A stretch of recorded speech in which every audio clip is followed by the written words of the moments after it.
Hello, everyone. Welcome to Cine 103 Class 6 online version via YouTube. And I hope this replicates the classroom experience for you as best as is possible. I'll be going through all my PowerPoint slides, talking, giving narration, and then I have links for you for various film clips and things that I would normally do in class. I would normally show you DVDs or documentaries and that sort of thing. And so you're going to be doing that a little bit on your own and hopefully digging around and finding other interesting things about some of the topics that we'll be talking about. And the topic for today is censorship, or at least part of it will be censorship. And there's a lot of really fun stuff on pre-code Hollywood movies and censorship. So let's dive right in. Most of this would be coming from our DVD series, Movie Stars and Moguls, a history. And since that is not available for me to link to online, I'm going to go through it bit by bit, and then we can have some fun digging through and searching around for some video links and things.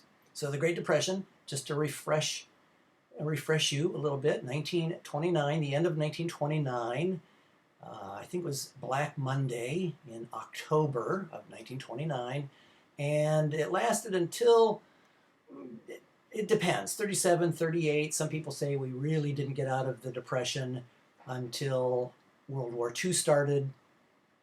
Government started pouring in tons of money for the military, tanks, airplanes, jeeps, all that good kind of stuff. And the automobile companies in particular, Ford and General Motors, along with airplane companies, were more or less drafted to convert over and help make jeeps, especially, and tanks and airplanes and all that good kind of stuff for the war effort. But before all that, there was the Great Depression. 88% of Americans went to the movies every week in 1929. There shouldn't be a comma after Americans there. Sorry. That's a lot. Almost everybody went to the movies every week. And attendance was cut in half from the Depression by 1931. So some people say that the movie industry was depression-proof, but not really. They lost a lot, and they gained it back, partly because sound was kind of new and kind of interesting and so on, but they gained it back. And a lot of people were out of work, for sure, and so they wouldn't be going to the movies, even if they were only 10 or 15 cents. They certainly wouldn't be going to the movies. But, if you were lucky enough to have a job, then movies were really a great source of entertainment and comfort, really. This is a nice picture I found online, but this is like soup kitchens and things like that for the unemployed, free food, free stuff. Here we see mostly men, and I don't know if they're getting food to take home to their families or if they're just out of work men, but very interesting picture. 80% of silent films have been lost or decayed, and that's really shocking. This is what a decayed film would look like, and the early films were nitrate,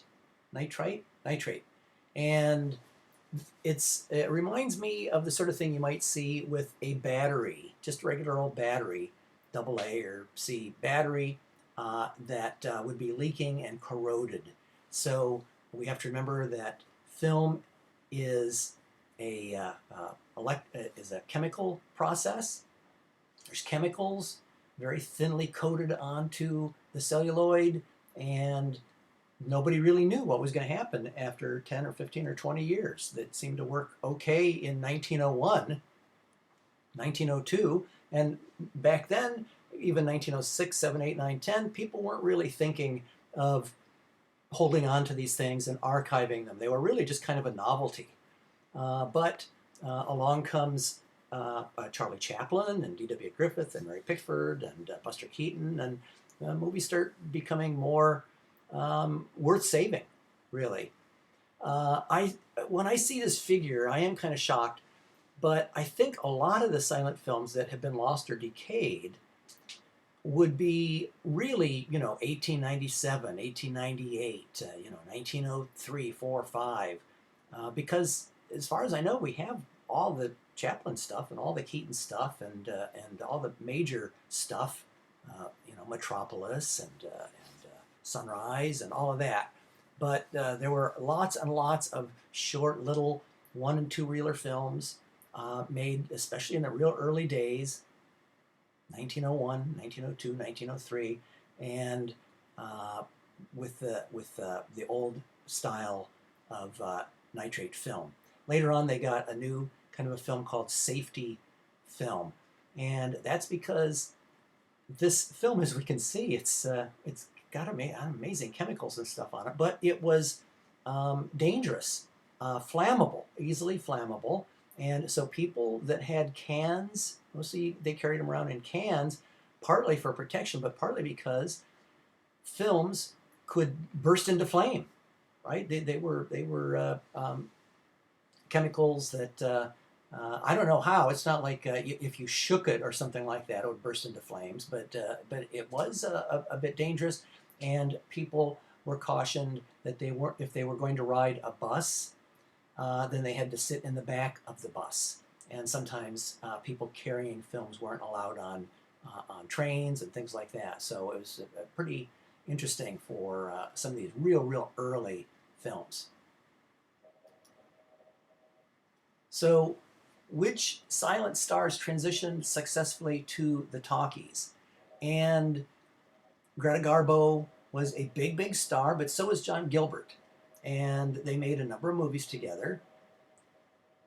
Garbo was a real favorite of Louis B. Mayer at MGM, and he took real care in nurturing her career and making sure that she was cast in movies that sort of addressed her Swedish accent. She was Swedish, and she did have an accent, but they had parts for her where she was maybe Russian or French or something like that, where an accent was sort of accounted for.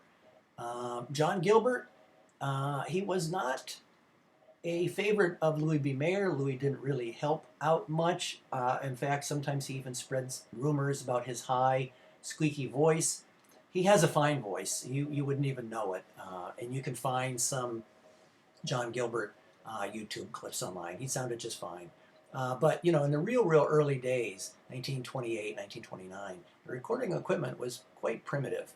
And they had to really be kind of careful what people sounded like and so on. And so a number of stars in the silent era, like Mary Pickford, John Gilbert, and so on, didn't really have much of a career in the sound era. We don't hear much about Douglas Fairbanks in the sound era. We don't hear much about Lon Chaney. Now, some of these people, they died pretty early, just 1930 or 31 or something like that. Rudolph Valentino, died in 27, and he didn't even make it into the sound era. Clara Bow made a couple of sound movies, but she was having other sorts of problems. We talked about that in class with privacy issues and alcohol and past sexual abuse and things like that. So it really seems like a whole different industry, the silent industry and sound. Aside from Garbo, Laurel and Hardy, Charlie Chaplin, but lots and lots of people did not transfer very well into the or transition very well into the talkie era. And there's a listing for You Must Remember This. It's a really good podcast. I just love it, and it's about the first 100 or so years of Hollywood, and it covers this sort of thing on Greta Garbo and a lot of the old stuff like that. Howard Hughes, a lot of episodes reference Howard Hughes, and she does a pretty nice series on Charles Manson's Hollywood from the 1960s too. So if you saw Once Upon a Time in Hollywood, you might check that out. Anyway, pretty good podcast. I might have told you about it already, but anyway, there it is again. You Must Remember This. It won't be on tests or anything, but it's just interesting stuff for those of you who are into movies. So in the early 1930s, we get the rise of radio and radio stars. So radio itself is going to be a bit of a bit of competition for movies, but radio is sound, and movies are pictures and sound. And I guess they didn't think that it was that much of competition for them. So we see people, big radio stars like Bing Crosby, who was a recording star, had lots of million-selling records and things like that. And he had a radio program, and there he is with Bob Hope, and they made a series of movies together, and we'll talk about that later, called the Road to series, the Road to Morocco, the Road to Singapore, Zanzibar, and things like that. But the movie industry really absorbed a lot of radio stars, and you have to wonder what happened when television came along. So they absorbed it. Like I said, they absorbed radio. And with television, they didn't really absorb it. They fought it. They feared it. They ran away from it. They did everything the wrong way. And it took them a good 10 years, the studios, that is. It took them a good 10 years to really start using television. Making television programs. I mean, they have cameras, they had lights and microphones and sets and all that. Why didn't the movie studios just start making television programs? They didn't get into radio early, and television really came out of radio. The original radio networks were NBC and CBS, and then later ABC. And when television came along in the late 40s and early 50s, those were the three television networks: NBC, CBS, and ABC. Not MGM, not Paramount, nothing like that. That all happened much more recently. And as you know, today, television and movies are inextricably linked. They're owned by the same company, Disney and ABC and Paramount and CBS and so on, NBC and Universal. They're owned by the same big giant conglomerates.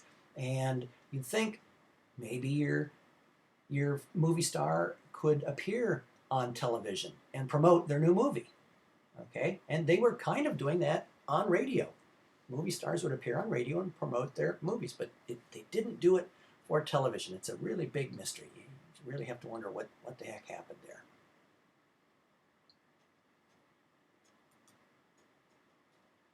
So the Marx Brothers, and they are referenced in the documentary, and we will talk about them when we do a big comedy and animation class, and that's coming up soon, either next week or the week after that. But those are the Marx Brothers, Groucho, Chico, and Harpo. More on them later. Ben Hecht was a top Hollywood screenwriter. We haven't talked too much about screenwriters in this class yet. Really not a whole lot about directors. There are a few directors that we'll be talking about when we go through the 30s. Frank Capra and Busby Berkeley and John Ford, a few directors, but mostly you might have noticed that we talk a lot about producers, about all those producers. Selznick and all those guys. But Ben Hecht was a screenwriter. Wrote or contributed many top films. Scarface, we've already talked about that. The Front Page, Nothing Sacred, a little bit on Gone with the Wind, and some other movies you probably haven't heard of, but they're big movies, big famous type movies. And so a little bit on Ben Hecht, a writer. Bette Davis was an actress, 11 Oscar nominations. That's an awful lot of Oscar nominations. I think Meryl Streep has more, but that's still a lot. She won twice, and she worked at Warner Brothers. She's called a strong-willed force of nature. And I think quite possibly there's a bit of a double standard there. For a woman to be strong-willed, sometimes, I'm sure behind their backs, they would be called all sorts of names and so on. Bitch might be one that we can say. And for men, they're, just being manly and virile and strong-willed and all that good kind of stuff, very positive stuff. But when women try to talk to the male studio heads like Jack Warner or Louis B. Mayer, then usually they're looked down upon for not being feminine or anything like that. And again, there's a thought of the double standard. Women in life in general, I think, but in Hollywood for sure, have a bit of a double standard in terms of behavior, when they can star in movies. As long as women are young and pretty and things, they can be the girlfriend. And then later on, when they get older, they can play the mother. But men can be the romantic lead into their 40s and 50s and 60s. But women, once they hit, late 30s, early 40s, then it's not romance that women are in the film for, and that's very definitely a double standard. But Betty managed to have a very long career. She was still making movies into the 1960s, but she wasn't really a star. They were lower budget type movies and that sort of thing in the 1960s, she and Joan Crawford. But she's going to come up in a little bit when we talk about the Hollywood canteen during World War II. Also, the documentary talks about musicals, and we are going to talk also ourselves more about musicals. Busby Berkeley, who did scenes like this, those kaleidoscopic sorts of design, and Fred Astaire and Shirley Temple. So they are in the Movie Stars and Moguls documentary. It's a really good documentary. I wish I could be showing it to you. If you're really into this stuff, I know you can find it online. And when our library opens back up again, you can check it out from the library. But unfortunately, we can't show it. It's not available online. Sorry about that. Speaking of producers, Irving Thalberg, right there on the left, Louis B. Mayer from MGM, and Mayer was head of production and the most famous of the studio moguls. Okay, he's the most famous of the studio moguls. I think that's going to come up at some point when we talk about tests and things, and his young Wunderkind, as they say, Irving Thalberg. He was only 19 or 20 when he was sort of plucked out of not quite obscurity, but he was working at Universal, and then Louis lured him away, and he was very young, but he wasn't very healthy, and he died rather young, maybe 44, something like that, heart problems. But he was the producer that everybody, all the actors loved him, and it was sort of, good cop, bad cop thing. Louis is the one that says you're over budget or something like that, and Irving's the one that is making the beautiful artistic movies and really pampering and nurturing the stars. Books have been written about Irving Thalberg by Scott Fitzgerald. I think I think The Last Tycoon is about him. I should have checked that, but pretty famous of all the producers, especially since he was at the biggest studio. But he had health problems and died shockingly young. Upton Sinclair was a socialist writer and the 1934 candidate for California governor. And so before Bernie and all those people, okay, there was Upton Sinclair, and he was definitely a democratic socialist. And the conservative studios and the studio heads, like Louis B. Mayer and Irving Thalberg in particular, made fake newsreels to sabotage his campaign. Here we see some newsreels in action. And the newsreels were film units. Okay, they weren't making the stories, the narratives, but newsreels were film units from the studios, and they would shoot news pieces, and they would run before the movie, along with the cartoons and the coming attractions. There would be newsreels. And if you are going to see and hear President Roosevelt, or see and hear Babe Ruth maybe hitting a home run, something like that, or even Adolf Hitler giving a speech in Germany in the 1930s, it would be in a movie theater. Of course, there's no television. You can hear some of that on the radio, of course. You can see pictures in magazines and newspapers, but if you're going to see and hear famous people from the 1930s, unless they were acting in movies, it would be in a movie theater before the movie started on a newsreel. And so these are fake. This is actual fake news.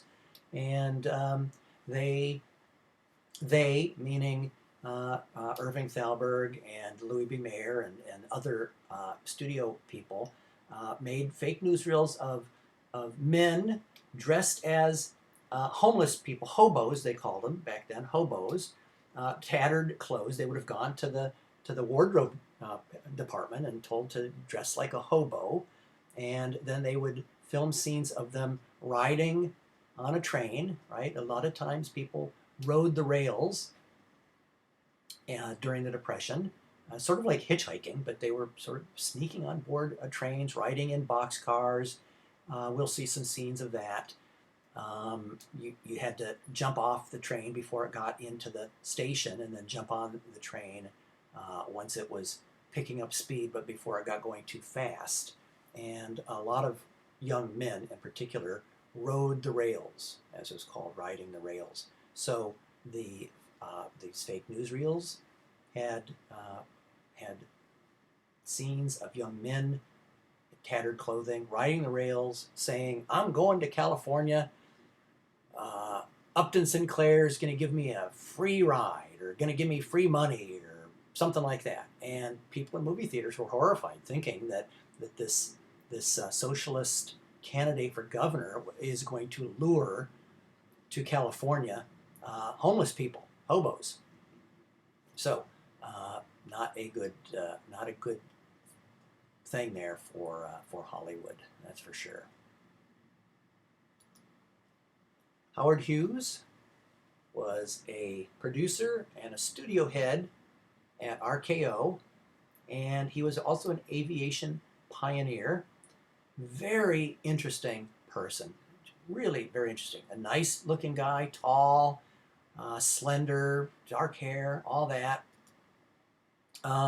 He didn't want to work in the oil industry. Okay, he along with aviation, he got his money from Texas.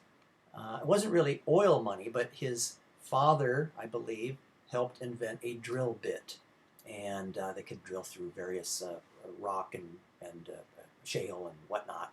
And so they made a lot of money that way. He was young when his father died. He inherited a whole bunch of money, and he didn't want to stay in Texas and polite Texas society and going to cotillions and whatnot. So he headed out for California and decided he wanted to make it in the film industry. And so he made film called Hell's Angels, World War I flying film. He was very interested in aviation. Hughes Aircraft, of course, was one of his companies. And he got Jean Harlow to be in the film. And there is a very good movie about him from Martin Scorsese called The Aviator. Leonardo DiCaprio plays Howard Hughes, and you can watch that movie for extra credit. It's really good, and I have a link to the trailer or the preview that you should watch. It's really good. Hughes was really he was interesting, and first off he had lots of movie star girlfriends. He did lots of dating and had lots of movie star girlfriends and things. So there's that. There's the fact that he flew his airplanes for mostly speed records and things like that, cross-country speed records. So he was the pilot, not just the owner or the designer, but he was the pilot. So there's that. And that he was rich. And he had what is kind of later been described as obsessive compulsive disorder, and deathly afraid of germs. He would wash his hands till they were just raw.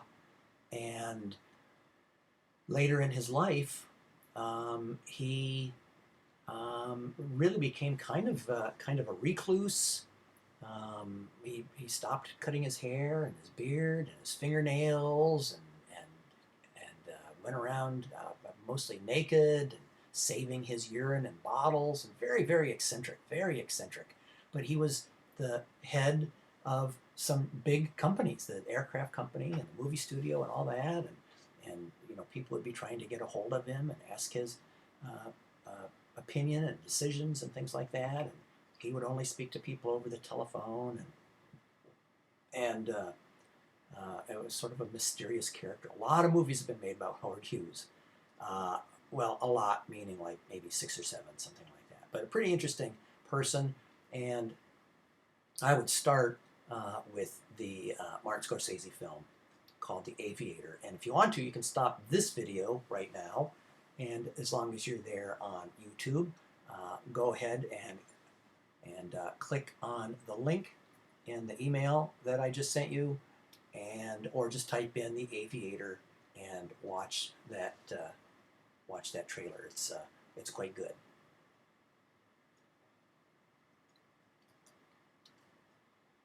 We will talk about Jean Harlow and Clark Gable coming up soon, and especially their film Red Dust, which was made in the pre-code era.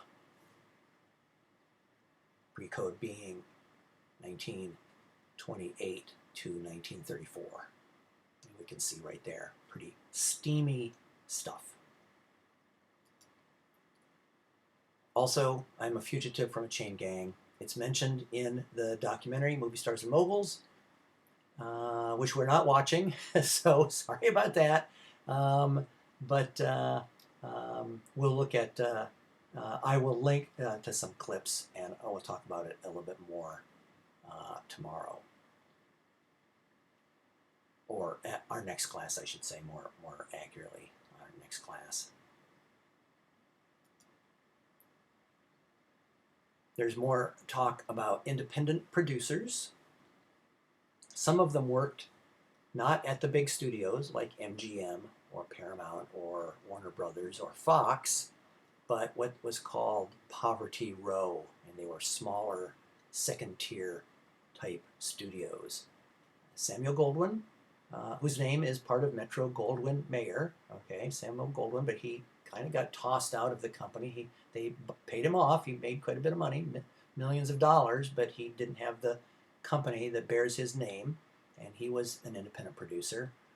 Harry Cohn at Columbia worked with Frank Capra at Columbia right there, and I believe our next class we will talk about Frank Capra's Academy Award winning film, It Happened One Night.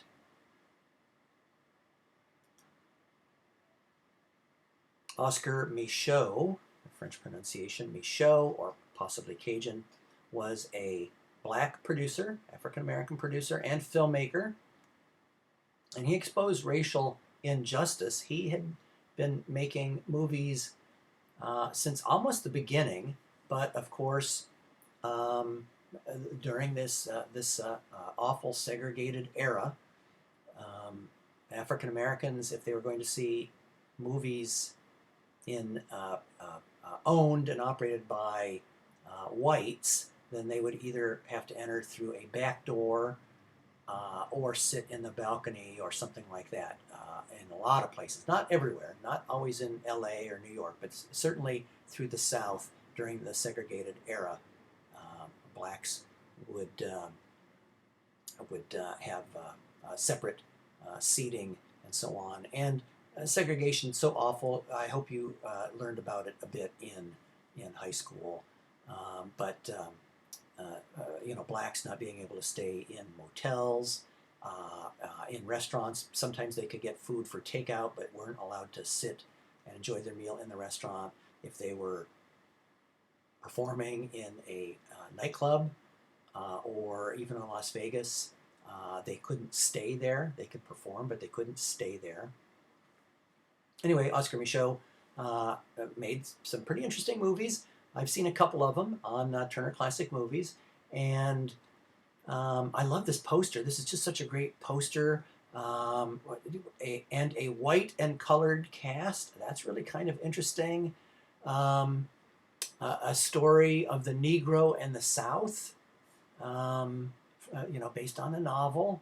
Very interesting stuff. And so here's this guy, and he's making movies sometimes with an all-black cast. Often they would be maybe westerns and things like that. Sometimes they were cautionary tales of young black girls coming off the farm in the 1930s and going up to the big city, New York or Chicago, and maybe being taken advantage of by unscrupulous black producers. The bad guys aren't always white, but they're sort of cautionary tales sometimes for young girls and so on, which would have been really topical. A lot of people leaving the segregated South and going north to Chicago and Detroit and Cleveland and so on. And the movies, the Oscar Micheaux movies, they look pretty cheap. I will have to say, they look pretty cheap. The sets look pretty cheap and pretty cheesy, but the talent on the screen is just fantastic. And nice acting, very nice acting, and for singing and dancing and playing music, really top notch, just really top notch. So the talent is 100% there, just low budget stuff, but very interesting movies from Oscar Micheaux. Also coming up, Walt Disney, and he is one of the first to use color. 1933, The Three Little Pigs. We've talked a bit about color and how long it took color to get in. I've referenced this a couple of times. Sound comes in about 3 years. From 1927 to 1930, by about 1930, almost all American movies are talkies, sync sound talkies. But color, from 1933, when Technicolor comes in, it's going to take until the late 60s, about 35 years, till about 1968, before all American movies are in color. And even in the 1960s, Walt Disney was making some black and white. The Absent-Minded Professor and some movies like that were in black and white. The Beatles' Hard Day's Night is in black and white. Stanley Kubrick's Dr. Strangelove's in black and white. So there's still a fair amount of black and white in the 1960s. But Walt, for animation in particular, he was a big fan of color, and he used it exclusively from 1933 on. The Three Little Pigs, it's longer than a regular cartoon. Regular cartoons, Mickey Mouse, Bugs Bunny type cartoons, are about 7 minutes long. But the Three Little Pigs is maybe 12 or 15 minutes long. And they're going to sing, which was kind of a hit song, Who's Afraid of the Big Bad Wolf? and that's a reference to the Great Depression. Here's young Walt. I love that collar on his shirt. Isn't that great? So, color coming in. There is a nice look at a Technicolor camera. It's gigantic. It really is. And that's because there are 3 strips of film in there, right? Red, green, and blue in there. And they're going to have to get layered one on top of the other in a process. I don't know all the way through the process, but they're going to get layered one on top of each other. It's a big deal to do color. It's expensive. The cameras are complicated and also expensive. Not the sort of thing you can throw over your shoulder. That's for darn sure. And then they also have to consider. The filmmakers have to consider the costumes and the sets. If one of the actors or actresses is wearing green, then you have to make sure that the set or the curtains or whatever aren't also green. You got to get colors that sort of work together, maybe red and green. You don't want too much red and green because that's like Christmas and so on. People's complexions, freckles, all that kind of stuff shows up in odd sorts of ways, especially in the early days, how to put on makeup and for actresses. And so a lot of times they would take a color screen test, especially when making a color movie like Gone with the Wind or The Wizard of Oz, and to do tests on the costumes and the makeup and hair and all that kind of stuff. It was really a big deal for color, and the audiences kind of voted, who cares? Okay, when we vote with our pocketbooks, people voted, we want to see talkies.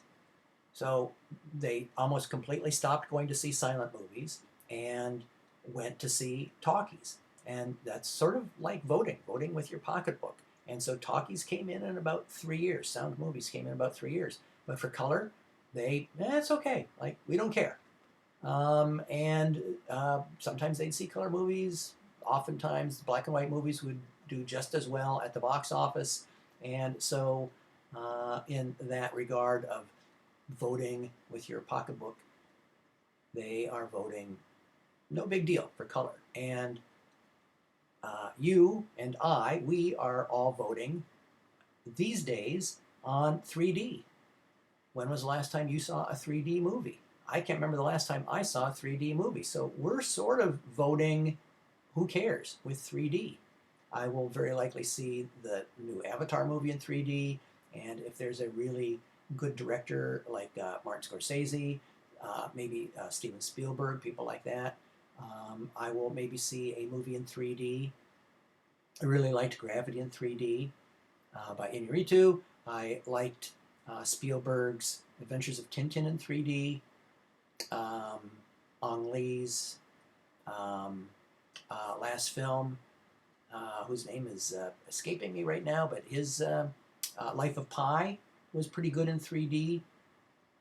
So for me, if there's a really good director and they're working in 3D, I will see it. Scorsese's Hugo was in 3D, and that was really quite a good movie in 3D. But for the most part, just regular old Marvel-type movies and so on, not a big deal for me. And I suspect for most of you, when I ask my students in class to raise their hands if they've seen a 3D movie in the last few months, 1 or 2 hands usually goes up.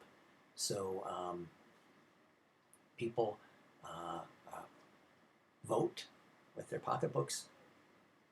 Sound, yes. Color, no big deal. And maybe 3D will take 35 years, just like color did. So speaking of 3D, speaking of color, we have 2 films that were in color. And 1939 is Hollywood's golden year. Even back then, people knew it was special. This isn't just something that historians have decided, but even in 1939, a lot of people decided that it was a pretty darn good year for movies. I think 37 and 38 were seen as kind of down years, so it was kind of a rebound for movies. And we will talk in much more detail about Gone with the Wind and The Wizard of Oz yeah, when we do 1939 in more detail. Okay, now we are going to move into censorship and the production code. And 1934 was when the production code, also known as, AKA, also known as the Hays Code, and that's because the man that the Hollywood studios picked to run it was named Will Hays. And so a lot of people shortened it to the Hays Code. Same thing, production code, Hays Code. Today we have the ratings system. Okay, so rating system, PG-13, R, all that kind of stuff. But from 1934 to 1968, the production code was the law of Hollywood. It was done by the studios, so that makes it self-censorship. Makes it self-censorship. Now, I love this photo.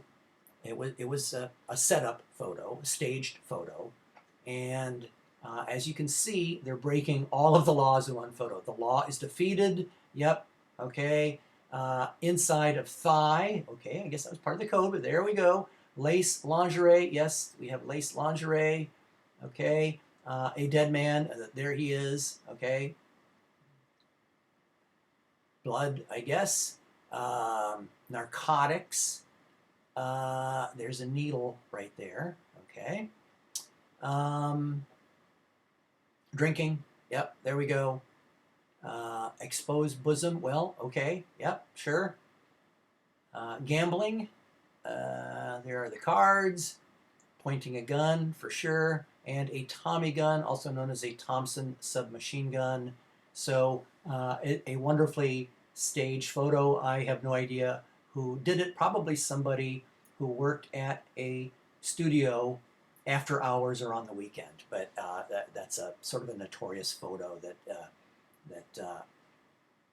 reflects a lot of what was going on with the Hays Code.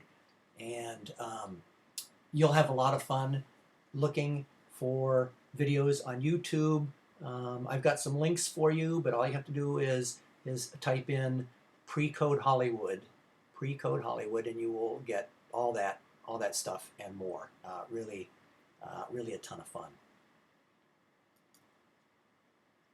So it was instituted by the Hollywood studios. So that's a preemptive move. Self-censorship, that's the key. And there it is in italics, just to help you out there. And that is before the government or states could enact laws. So they said, oh, that's on the way. We know it's going to happen. We can see the writing on the wall, and we better do something on our own, because if the government does it, or states do it, or the churches do it, they're going to muck it all up, and we don't want that. So they did self-censorship. They put it in 1921 or 1922, okay, but it wasn't enforced. It was barely enforced. And kind of like the speed limit, okay, 55 or 65 miles an hour. We go faster than that, and we are pretty sure we won't get ticketed if we go faster than that. It is not particularly strictly enforced. Other laws, usually theft and things like that, and violent crimes for sure, are crimes of violence are much more strictly enforced. But other laws, jaywalking, things like that, not particularly well enforced. And that's kind of what was going on with the Hays Code through the 20s. But by 1934, there was a lot of outside pressure coming from certain church groups and things like that. And so they decided we better really start enforcing this. We better give this some teeth. And so they did. So there's this wonderful little period known as pre-code 28 to 34 or thereabouts, pre-code Hollywood, and all sorts of rather steamy and adult type movies. It's not all sex and nudity, but there's also violence. In 1931 and 32, there were all those dozens of gangster movies with lots of machine guns. We saw some of Scarface, and there's lots of machine guns and all that kind of stuff. Very loud, right? So there's that, and like we saw in that poster, drugs and gambling and some other things too. Mostly, I think people are thinking about not quite nudity, but almost nudity and all of that. But speaking of nudity, a rather famous scene in the movies that the whole thing's there online, right? I've got the link for it. Tarzan and His Mate from 1934, and a famous, it's about 4-minute nude underwater swim. Mostly Jane is the one that's nude. It's not even Tarzan. Jane's the one that's nude. And they built a special pool at MGM that had a window there so they could shoot underwater. Not underwater, but they could show underwater, shooting through the window there. And it goes on for quite a while. You kind of think, oh, it's almost done, and there's a shot of Jane and she's swimming. But she and Tarzan, they frolic under the water for quite a while. You can watch the whole thing. You can either stop the video right now and go over and watch that swim scene, or when this part of the lecture is, or when the lecture is done, then do that. But please make sure you stay online and stay there at YouTube and start tracking down some of these film scenes and stuff that we're talking about. What's also amazing for this movie is the Tarzan movies they're kind of like adventure type movies, like an Indiana Jones movie or something like that. They're really for the family. I mean, there were movies with Jean Harlow and people like that were made for adults, but Tarzan movies, it was expected that the whole family would be going. So that's even more amazing. It's really hard to figure that one out. But there's lots of scenes. This is a very notorious film. There are lots of clips from Tarzan and His Mate online.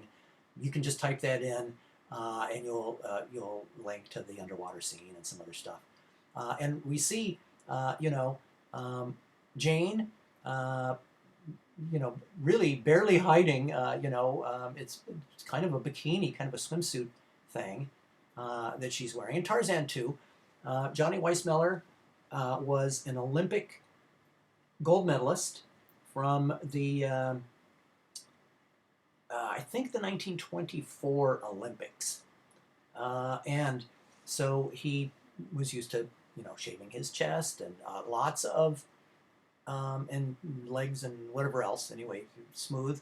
And so a number of scenes in his Tarzan movies, whenever they could work in a water scene, Weissmuller was so graceful in the water and such a great swimmer and so on that they would work those in. So thus the nude underwater scene.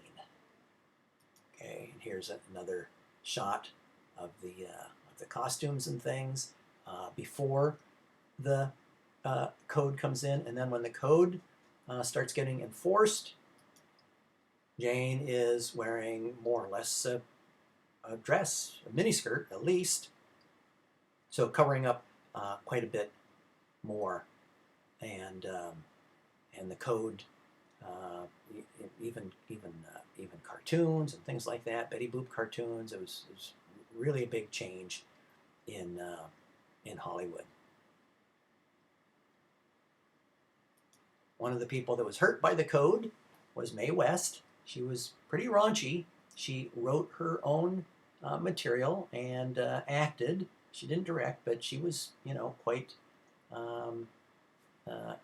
quite the creative force in Hollywood, and she really pushed the limits of sexual and verbal behavior. I have a nice link to a wonderful YouTube best of Mae West videos, and you can track her stuff down. A very interesting lady. There's also a pretty good You Must Remember This podcast. If you're like I say, if you're into some of these old movies and some of this controversial stuff, then check out the podcast on Mae West in You Must Remember This.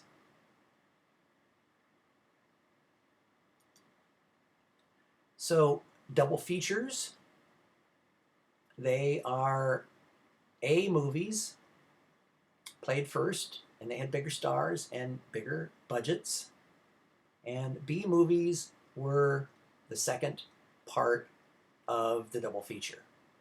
Okay, and over the years, they sort of took on an added meaning, added dimension, that it's just a B movie, meaning automatically it's lesser stars, smaller budgets, and all that. But the original term A movie and B movie was just which movie came first on the double feature on the bill.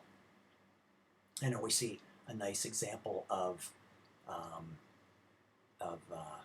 possibly adjusting for inflation. Okay, 27 cents. I guess there's a tax there, so they did it so it could equal 30 cents. Children would get in at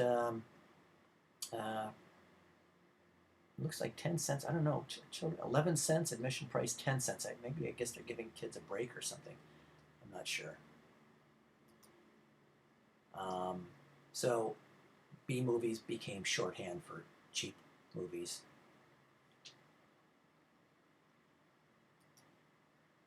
And in the 1950s and 1960s, those same movies are referred to as drive-in movies. And in the 104 class, when I get up into the 1960s and 1970s, there are some movies like Easy Rider and Bonnie and Clyde that were released as drive-in movies, and the producers and the directors and so on really cried to the studios, no, this is not a drive-in movie. This is a good movie. You need to book it into a nice theater. And sure enough, when Bonnie and Clyde got booked into some nice theaters in the fall, not in the summer at the drive-in, it got like 8 Academy Award nominations and things like that. Anyway, just a term, drive-in movie, B movie. I don't hear drive-in movie anymore, but B movie's still around. Sometimes movies are direct to video, so they go directly to streaming, or they go directly to the bargain DVD bin at Target or something like that. Okay, so that is it for the lecture. It's a little short, really, because I would have been showing about an hour Movie Stars and Moguls documentary that we've been watching. And you're welcome to track it down at a library or purchase it. I'm sorry, it's not. I looked, and it's just not online. It would have been nice.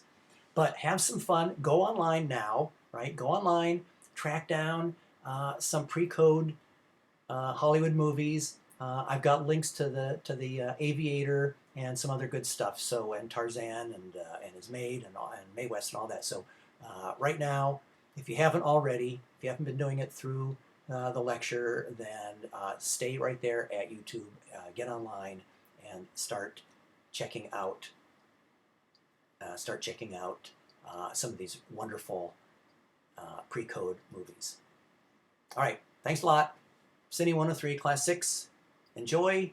I will be posting Class 7, I hope, before our next class, before next Tuesday. But as of now, we're all caught up. The class that we would have had today was Class 6. So see you next time.